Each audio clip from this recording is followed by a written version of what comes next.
5 short ghost stories that will scare the life out of you. When I think about telling ghost stories, I think about sitting around a campfire, roasting marshmallows, telling spooky tales with a torch under my chin before retiring to my tent for the night, despite the fact that that isn't an activity I've ever taken part in. Ever. It just feels like the perfect way to share a scary story, especially with the sounds of the forest rustling around you and the stars overhead. Well, even if you're not in the forest, telling short ghost stories is a brilliant way to pass the time.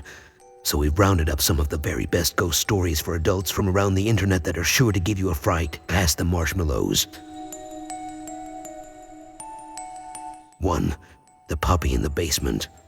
This short ghost story, found on Reddit, is super creepy. Mommy told me never to go in the basement, but I wanted to see what was making that noise. It kind of sounded like a puppy, and I wanted to see the puppy.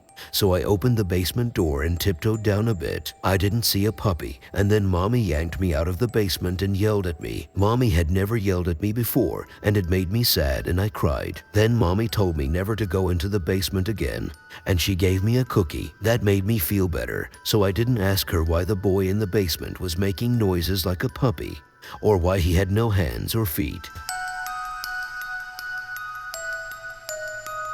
2. Nunchucks.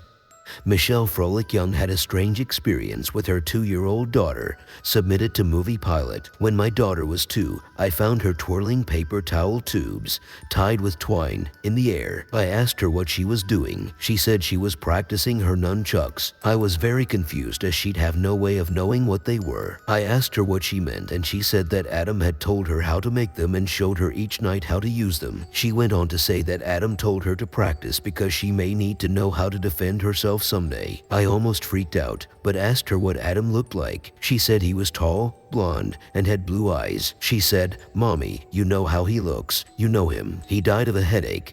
I had to leave the room. You see, 4 months before she was born, my tall, blonde, blue-eyed, martial arts pro friend had died of a brain aneurysm at the age of 27. She has not spoken of him since that day, so I'm not sure if I scared her with my reaction or if she had completed her lessons.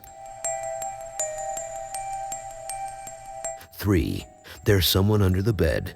I begin tucking him into bed and he tells me, "Daddy, check for monsters under my bed."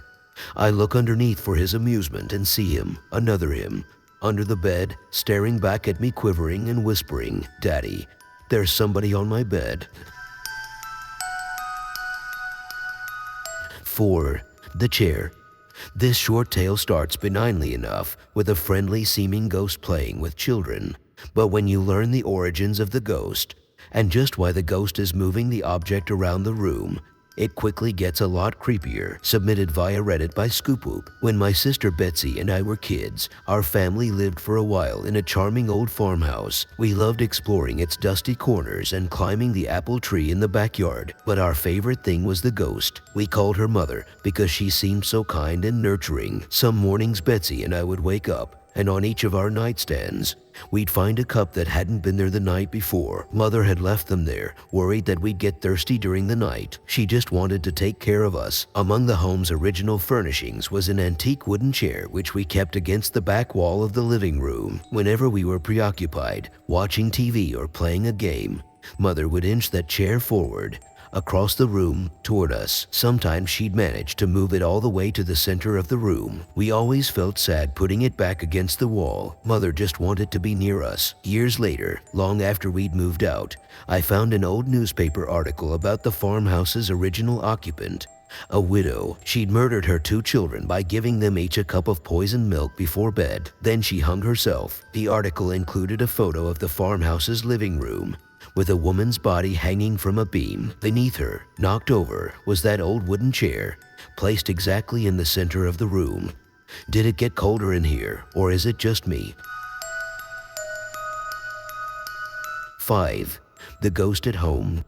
In one of my favorite short ghost stories, a man thinks that he loses his phone and someone is playing a trick on him. Turns out, there is someone playing with him, but it's a ghoul rather than a person. Submitted via Reddit by BuzzFeed. Last night, a friend rushed me out of the house to catch the opening act at a local bar's music night. After a few drinks, I realized my phone wasn't in my pocket. I checked the table we were sitting at, the bar, the bathrooms, and after no luck, I used my friend's phone to call mine. After 2 rings, someone answered, gave out a low raspy giggle, and hung up. They didn't answer again. I eventually gave it up as a lost cause and headed home. I found my phone laying on my nightstand, right where I left it.